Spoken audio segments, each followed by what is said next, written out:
សួស្តីមកកាន់វីដេអូថ្មីរបស់គឹមលីវីដេអូនៃដំណើរកំសាន្តនៅខេត្តបាត់ដំបងគឺមិនទាន់ចប់នៅឡើយទេចេញពីមួយកន្លែងទៅមួយកន្លែងហើយឥឡូវគឺយើងមកដល់ភ្នំសំពៅហើយចាមកដល់ទីនេះគឺជា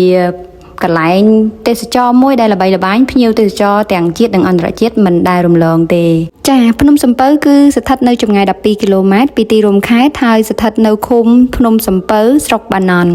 ដែលមានកម្ពស់ប្រហែលជា100ម៉ែត្រនិងមានលអាងភ្នំនិងរូងភ្នំប្រហែលជា12លអាងចាកន្លែងដែលតាក់ទាញភ្ញៀវទេសចរជាតិអន្តរជាតិច្រើនជាងគេគឺការអង្គុយចាំមើលប្រជាវចេញពីរោងរៀងរាល់ពេលសូរិយារៀបអស់ស្ដង់គត់គឺមានវងប្រជាវច្រើនមែនតែនដែលចេញពីរោងភ្នំចាគឺអាចនិយាយថាលើស10000ក្បាលទៅទៀតព្រោះច្រើនមែនតែនជាលក្ខណៈកងទ័ពតែម្ដងហើយអញ្ចឹងគឺចាប់ពីម៉ោង6កន្លះទៅគឺចាប់ផ្ដើមចេញហើយឬក៏ពេលខ្លះអាចបើមេឃរៀងល្ងិតឆាប់ចឹងទៅអាចប្រហែលម៉ោង6 10នាទីឬក៏6អីចឹងទៅអញ្ចឹងគឺចាប់ផ្ដើមសូរិយារៀបអស់ស្ដង់គត់ហ្នឹងគឺហើរចេញតែម្ដង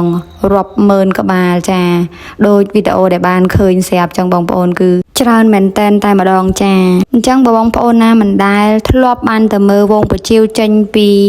រូងភ្នំនៅភ្នំសំពៅទេគួរតែឆ្លៀតពេលទៅមើលម្ដងកុំឲ្យចាញ់ជនជាតិបរទេសណាបងប្អូនចាជួបគ្នានៅវីដេអូក្រោយអរគុណច្រើនបាយបាយ